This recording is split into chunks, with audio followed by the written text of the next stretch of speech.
This is Robert Capuccio. Welcome to the Self Help Antidote, a weekly dose of reason, perspective, and insight, where we challenge conventional thinking and explore authentic strategies and insights around personal transformation. Our commitment to you is to bring you some of the world's leading experts in the domains of fitness, wellness, coaching, and behavior change, separating fact from fallacy. In the 16th century, Sir Francis Bacon declared that knowledge itself is power.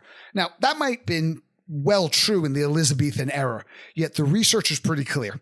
Knowledge by itself is rarely effective at influencing behavior change.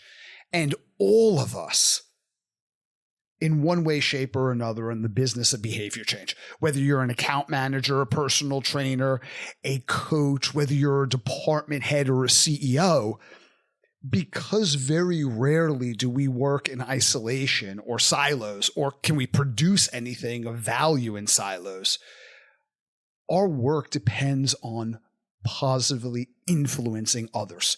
Now, when I'm talking about influence, I don't mean something that we do to someone, but something we do cooperatively, empathetically for someone. When you take a look at the definition of the word influence, it's pretty much the ability to positively affect the character, development, and behavior of someone, or on a larger scale, something. And there's a lot of misconceptions about how we go about doing that and how we lead people and how we influence behavior change. Education is one of them. Education is usually the answer that many people throw at society's greatest problems. We mistakenly believe that, well, people are rational, and therefore, when presented with the facts, they're going to act rationally. We're not rational beings. We're rationalizing beings. We tend to distort information to fit our mental models. I know not me and not you, but most other people definitely fall into this category. If information was an effective medium for transformation, nobody would ever smoke again. Think about it. We have clear and explicit warning labels educating individuals about the dire consequences of smoking in the most succinct, simple, and direct way we could possibly get across this message. Yet people still smoke. I mean, shouldn't we have solved this problem like a decade ago or multiple decades ago?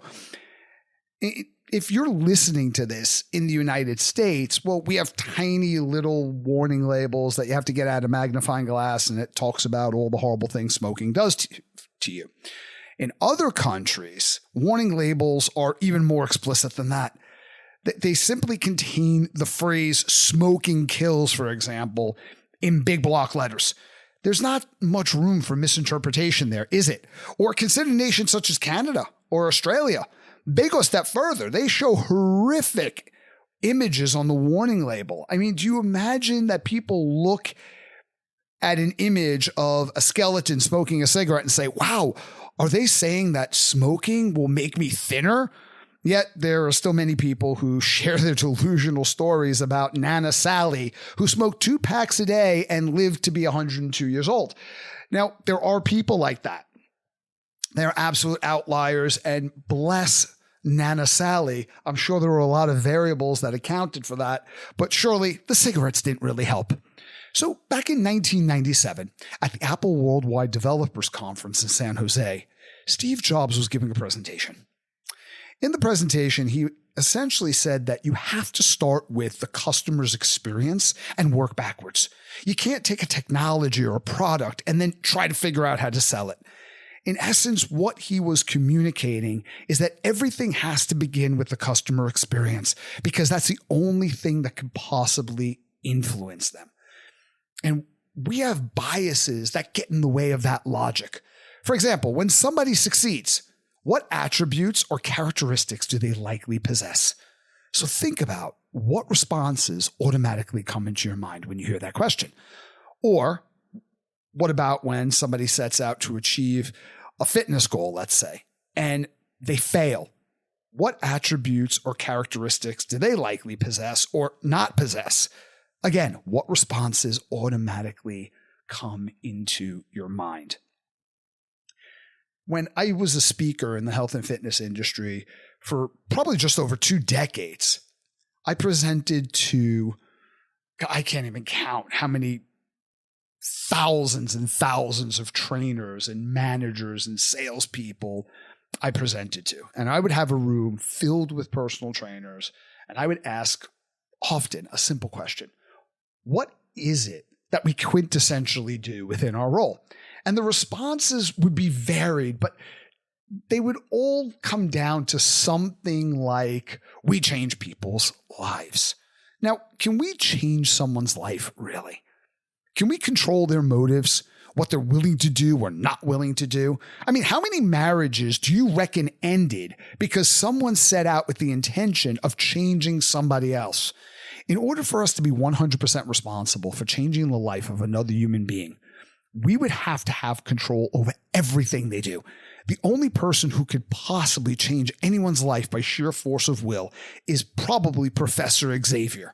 And he's not even a real person. He's sadly a fictitious character, or luckily a fictitious character. Somebody wielding that much power could be incredibly altruistic or devastatingly malevolent. Anyway, moving on. We need to give people all of the resources to be at their most resourceful at changing themselves, at changing their own lives. And there are certain skill sets that will help people identify their intrinsic motivation whilst resolving conflicts and the constraints that stop them from having what it is that they truly want. It doesn't matter whether we're in sales, whether we're a coach, a trainer, whether we're in leadership. We're responsible for effort with people, not outcomes. And what I mean by that is, obviously, if you're in sales, you're responsible for outcomes. Nobody cares about your efforts. But when it comes to influencing people in order to facilitate those outcomes, it's our effort. It's the intention that we hold. Intention supersedes technique.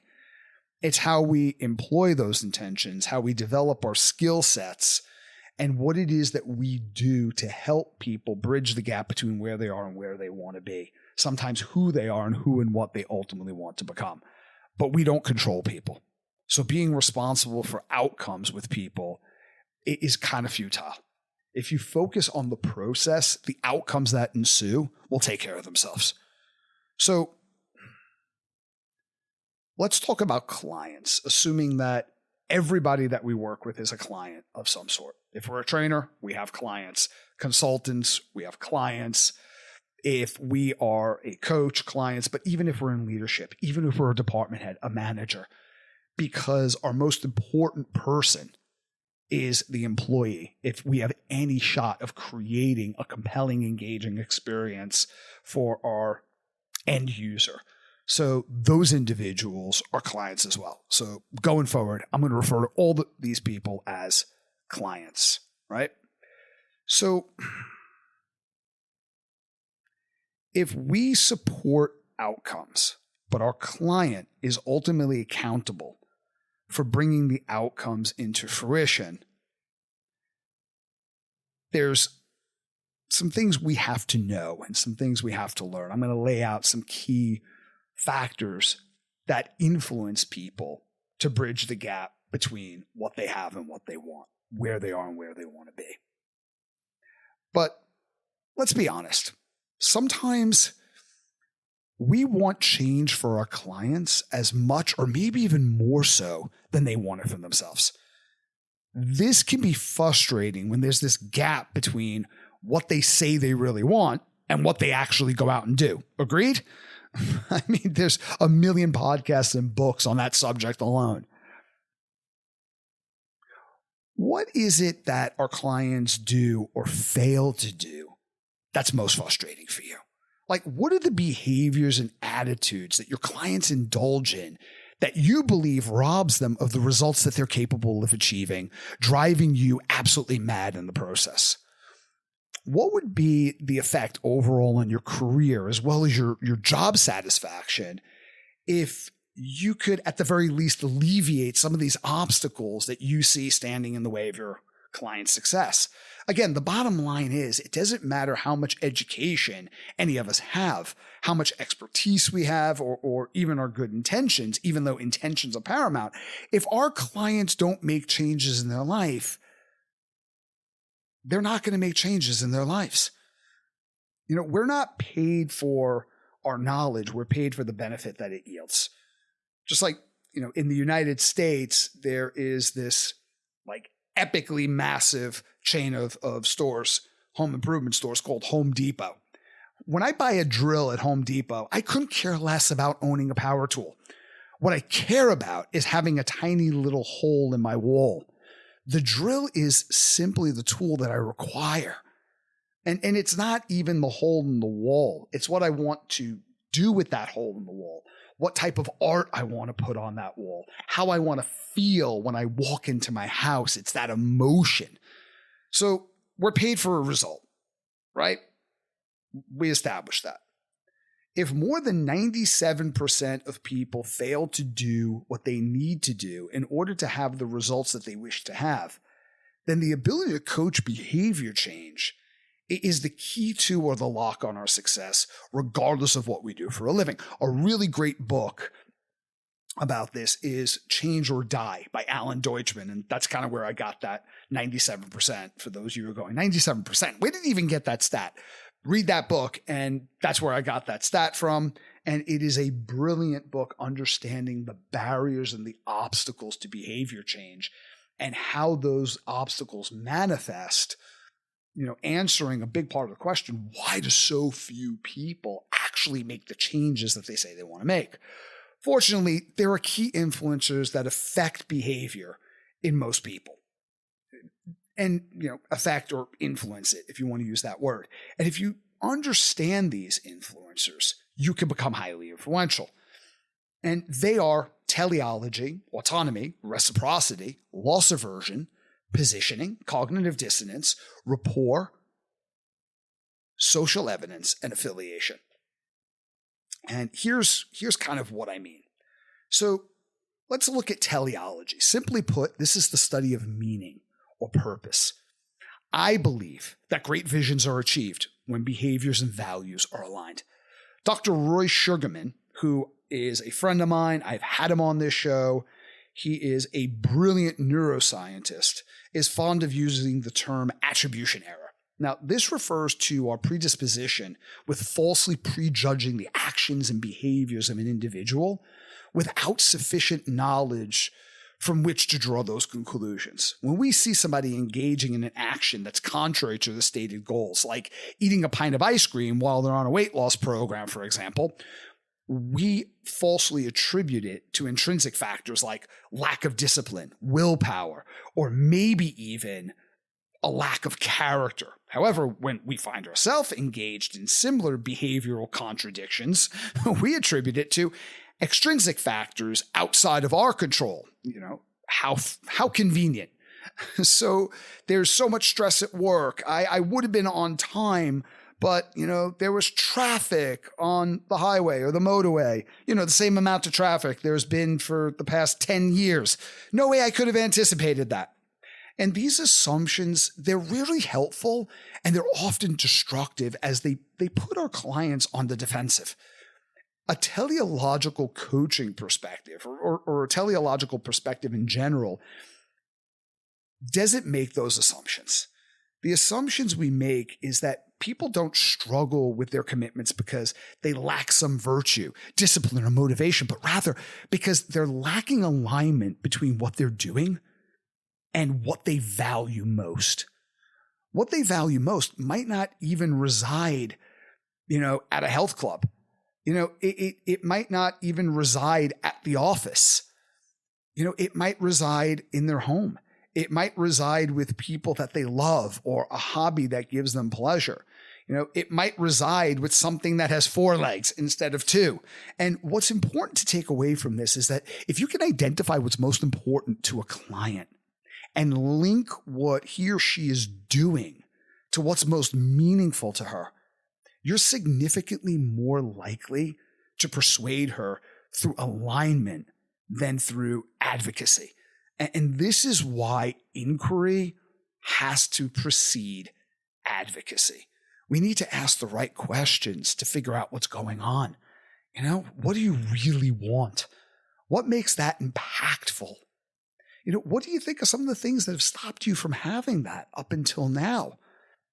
If you were to start moving in that direction, what were some of the resources you think you would need? What are some of the behaviors that you think would help you get there? If somebody's a little bit confused about that, well, do you know anyone or know of someone that has something that's similar to what you want or has produced an outcome similar to the outcome you want? Well, what do you think that person does on a consistent basis or doesn't do on a consistent basis? Out of those things, which one of those do you think you're most capable or most interested in trying? What would that look like? So things like that. So I recently did a presentation with a consultant at Gallup, and she defined well-being. Listen to this, right? Well-being as everything that is important to you. In other words, what you value most, what you love most, what you think about, and your experience of life. You have to identify what those things are for someone. What's their experience of life versus what they want their experience to be, right? What do they think about versus how can we reframe those stories and mental models more constructively? And what do they love most? And how does it align with what it is they want to be or have or do? This is critical. Second is autonomy. Now, what this means simply is that people do things for their own reasons, not our reasons. No matter how well informed and passionate or rational your argument is for any course of action, it's likely to be met with what psychologists refer to as reactance, a resistance to any decision that the client feels is an infringement to his or her free will. Yes, even if they work for you. As a matter of fact, especially if they work for you, because if you're a manager and you have to clearly state expectations, you have to motivate and align and direct actions to achieve a collective goal or vision. If you think about it, you work for the people on your team far more than they work for you. So this is important when we say that inquiry must precede and supersede advocacy, because inquiry allows us to discover the client's reason for doing something. Advocacy is our attempt to convince them that our reasons are more reasonable than their own. Or even worse, we try to sometimes compel people. And hopefully none of us try to threaten or intimidate people to do what it is that we want them to do. So our client, when we do any of those things, the client rarely agrees. At the very best, you will get half-hearted compliance as they seek to undermine or do just what you ask them to do, but no more. Their creativity, their commitment, their energy, their passion is completely detached from any actions they take. I mean, there's a time when prescription is appropriate, but that's only after we've properly identified the client's goals, needs, wants, and abilities, and they've come to the end of their own resources. And basically, they want us to give them information that we have that they don't to facilitate the next steps in the process. But even those next steps in the process have to be taken autonomously, right? Our information just fills in the gap, temporarily elevating their level of capacity. So the third is reciprocity. This means that what we receive is in direct correspondence to what we've given. The main goal we have whenever we're in a meeting with someone, in a session with someone, is to add value to the client through identifying what he or she truly wants, individualizing what it is we're offering or communicating to that person's strategy, to their priorities, to their behavioral preferences, while also helping them identify and set their own path and overcoming the obstacles that stand in the way of what they truly want. A lot of times, professionals find themselves struggling to succeed because their focus is on, well, what's in it for me? Like you enter into, a meeting and you're single-mindedly focused on making a sale. well, that almost guarantees that you'll lose one. Entering into any type of session or a meeting with a resolute commitment to helping another person get where he or she wants greatly increases the odds of that person listening to you and being influenced by you. Zig Ziglar said that you can have anything in life you want, but only if you help enough other people get what they want. Number 4 is loss aversion. So psychologist Amos Tversky and Daniel Kahneman won the Nobel Prize for proving that human beings are more or less loss averse. And they have more of I'm part of the human race.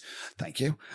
We have more of a proclivity for loss aversion than we're motivated by reward. Like, regardless of the fact that many people are more inclined to use quote unquote positive motivation as an incentive to help people adapt behaviors that are congruent with their goals, which, by the way, is that there's a lot of benefit. When you start someone talking about what it is they want, what they're good at, what their strengths are, one, it allows them to envision success or happiness past their current condition. 2, it activates the dopaminergic pathways. It also relaxes them and mitigates some of the anxiety, frustration, defeatism they might feel by creating a polyvagal response. However, there's the other side. Most people in the early phases of change might be more motivated by the fear of loss than the desire for gain. Like if I do this, then I will get to, if I don't do this, then I'll have to endure that. So there's both. Loss aversion is the other side of the coin of trying to inspire someone for a positive outcome. And we need to respect tools like the decisional balance sheet between what an individual hopes to achieve and what they're afraid they'll have to sacrifice to get it. So, decisional balance sheet, if you haven't heard me talk about it before on the show, Yanis and Mann, they created this tool to help people look at change. So every time we change, we think, oh, wow, change, there's a benefit there. You're doing something positive. But there's also things you'll have to sacrifice. And that creates a consequence for change. So there's not just the pros, there's the cons. And then not changing, we think, okay, well, yeah, that creates consequences if I don't make changes I need to make. But there are also benefits. And if there weren't, everybody would make the changes that they would want. They wouldn't get stuck in ambivalence, wanting two things that are in conflict with one another. Yes, I know I need to cut back on my drinking, but I'm recently divorced and my whole social circle and the people I care about and my reprieve from a really hard day is with all of my friends at the pub. So number 5 is positioning. As a trainer, as a coach, as a manager, you have positioning when you're framed in your client's mind as an expert authority. The human brain operates on a functional series of heuristics, or if you like, mental shortcuts. And these generalized patterns of thinking can give rise to, inaccurate or sometimes hurtful biases. But their purpose is to serve us by allowing us to rapidly navigate through a terrain of complex uncertainty within an ever-changing world, to respond rapidly to situations that require expedient action. I mean, there's a phrase that neuroscientists are fond of. It's better to pick up a stick, run away from a stick thinking it's a snake rather than to pick up a snake thinking it's a stick. I totally botched up that analogy, but again, it's better to run away from a stick thinking that it's a snake rather than pick up a snake thinking it's a stick. That's kind of important for our survival, right? And one of these powerful heuristics is that of listening to authority. For many of us, our intuitive assumption is that experts possess the answers we're looking for. Even in respect to social groups that are less trusting of authority, this conditioned response still occurs automatically most of the time. So there are many ways to position yourself as an authority, And first is through the endorsement of other clients, as well as other team members within your facility, right? So if a client hears from other clients, right, testimonials or people that you work with or people out in your area that you're someone who is exceptionally competent within your role, they'll more than likely assume that that's true. Alternatively, let's say you're a salesperson, right? And someone states that you are the best in your company at what you do, right? And they've worked with you and your expertise guided them to a decision that improved the quality of their business or their life. You're much better positioned in the minds of people just like them or people that might know them. Second, continual learning and development in your area of expertise is going to allow you to communicate and teach what it is that you know. I mean, in today's day and age, like our clients have more information regarding just about any subject that you can think of compared to just a few decades ago.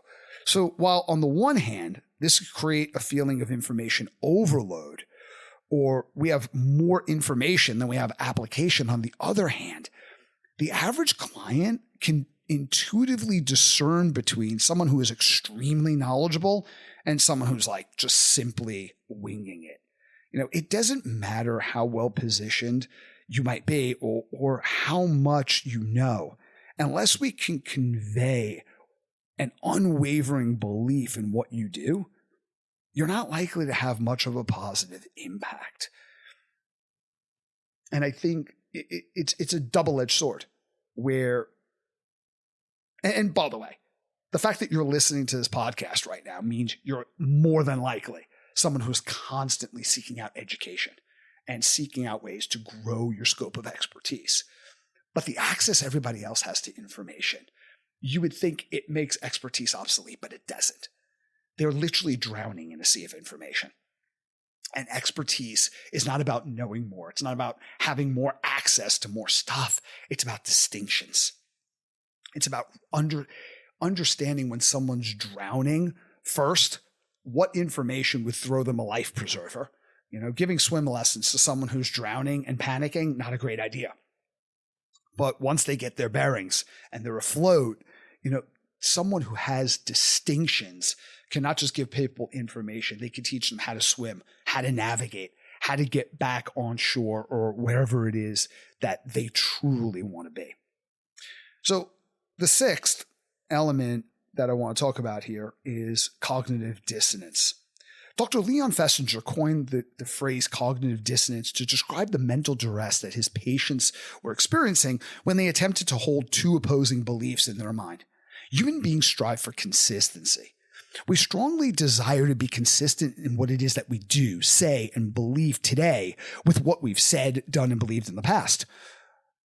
While Ralph Waldo Emerson observed that a foolish consistency is the hobgoblin of little minds, at times the desire for consistency can be more of an ally than it is an enemy. By identifying successes that your client has achieved in the past, we can more effectively create a similar pattern of success in the future. For example, if a client's having a hard time doing something or they don't believe that something's possible, take them into the past. Well, could you tell me about a time when something was difficult, but you succeeded anyway? Talk to me about what you did. What was the attitudes that you possess? Who were the people around you? What were the resources you had? Or if you didn't have resources, how'd you go about getting them? What was your strategy? What did you do first, second, third? What was the environment like? What did that teach you about yourself? After you succeeded in that arena, that area, doing that thing, what did you know about yourself after the fact that you couldn't possibly have known about yourself before? And what's relevant here in this situation, on this project, when you're attempting to make this change? Things like that are powerfully helpful. Number 7 is rapport. Clearly, in order to effectively work with someone or influence someone, you have to have a relationship with that individual. But rapport goes beyond simply being able to create a relationship with someone. Rapport describes a relationship of positive responsiveness. You and the client respond to one another in a way that's mutually constructive. It talks about partnership. The more rapport you have with someone, the more influence you have over getting them to identify and construct a way forward for themselves. The more responsive they are to you and the more you're responsive to them. So, the texts that have been written on the science and the art of rapport are far too extensive to cover in this episode. Yet, what I would say to you is that if you want to be in a state of rapport with your clients, one key to doing this, not saying it's a shortcut because it's not, but it is a simplified key, is to be completely invested in them. Hold space for your team member, for your client, right? You can have what you truly want, right? Believe that for them. You can have what you truly want. And my belief is greater than your doubt. Hold that space. You don't have to say that. It's just that's the belief. That is the narrative in your mind that you take into every conversation. So I was working on a project years ago that was pretty difficult, especially in the beginning. But one of the benefits I had is that me and my partner in this project, we were able to select a great group of people. And when things went south unexpectedly, there were forces far beyond anyone's ability to anticipate, much less control. These people came together so committedly, so enduringly, and so creatively, and really made the project work.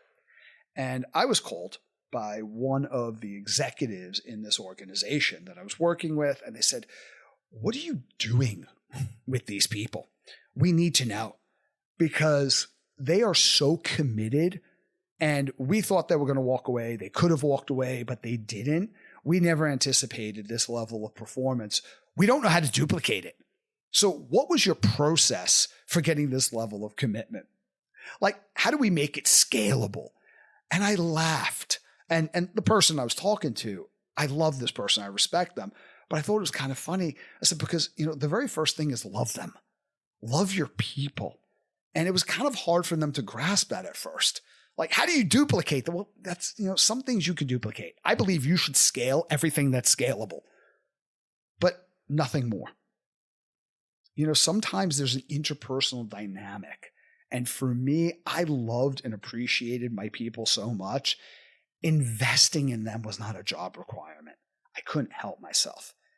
And out of reciprocity and rapport, they couldn't help being invested in me, my partner, the nature of the work, the project, and our clients. So number 8 is social evidence. Why do we care what toothpaste 4 out of 5 dentists recommend?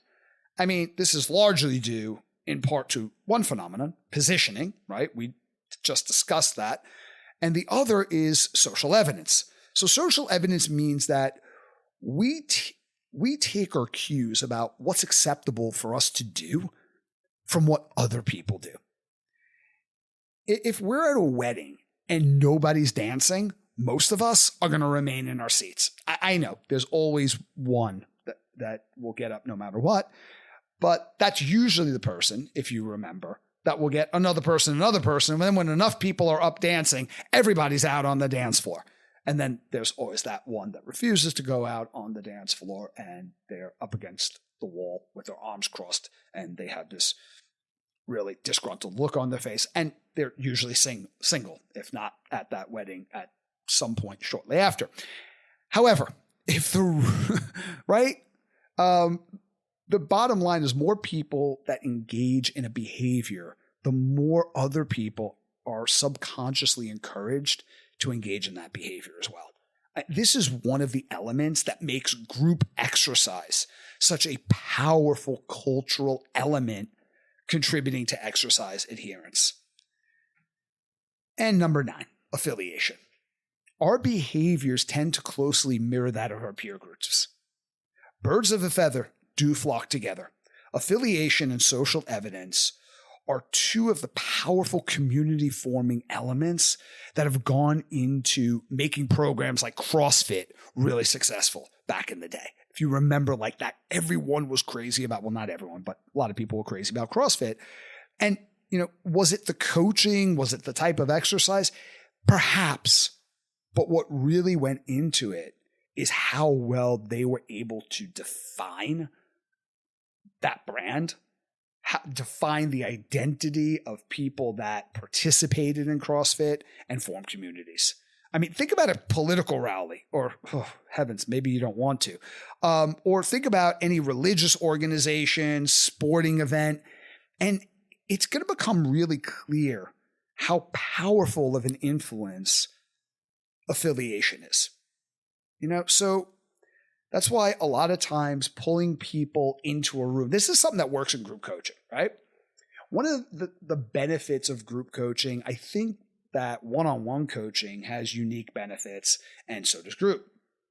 But one of these benefits is that you come into a group, and usually when you're doing group coaching, there's some sort of affiliation, meaning people are there for a similar reason. Maybe it's smoking cessation. Maybe it's weight loss, whatever. There's something that they're all kind of working towards. And what it allows you to do is utilize vicarious experience. So you might not feel comfortable speaking up and talking the first day in the group. You might feel that that's quite confronting and you might shut down. But what you can do is just sit there and witness someone else who's a little bit more apt to be coached in session in that very first or the early sessions, and go through that process with them. Ask yourself the same questions that the coach is asking that individual. When the coach is affirming certain things about that person that have helped them in the past, you can say, well, in what way is that true for me? What would that be for me? And eventually, through vicarious experience, you can in your mind experiment with how you might engage and what behaviors you might want to implement to support the changes that you're working towards. And what starts to happen is you'll see after a while, the people that weren't talking, because they feel part of the community, there's a sense of affiliation, they start coming out of their shell. They start becoming more engaged. It becomes more comfortable for them, and soon it becomes second nature. And one of the things that you can do is the people on your team, or if you have a group of clients, the people that are most engaged, they're most vocal, you might say, hey, Jane, what do you think about this? Or John, let me get your take, or let me ask you a question. And by selecting people that are highly responsive, like they want to share their opinion most of the time, you start to give other people through affiliation permission to do that. So how other people encourage the people who are exhibiting the behaviors that are constructive towards the collective goal. And when other people see that, they'll start moving towards that, or they're a lot more likely to. All of these factors influence human behavior, right? And the key, again, is connecting to how you can communicate what an individual truly wants and values, what's important to them, going back to well-being, in a way that's emotionally compelling. So how do your values live through what it is we're all trying to achieve? What are your values, and which one of them are most served, most expressed when you're doing certain aspects of your daily work, or when you achieve what you're setting out to achieve? And again, just what I want to wrap up with is that quote by Zig Ziglar. You can have anything in life you want if you help enough other people get what they want. Influence is not something you do to someone. It's something you do empathetically for them. And serving other people is the key to influence, and influence is the key to being influential, and being influential is the key to being valuable. Thank you for listening. I hope you enjoyed this episode. Visit us at theselfhelpantidote.com to share your feedback, insights, and recommendations on what topics you'd like us to explore in the future.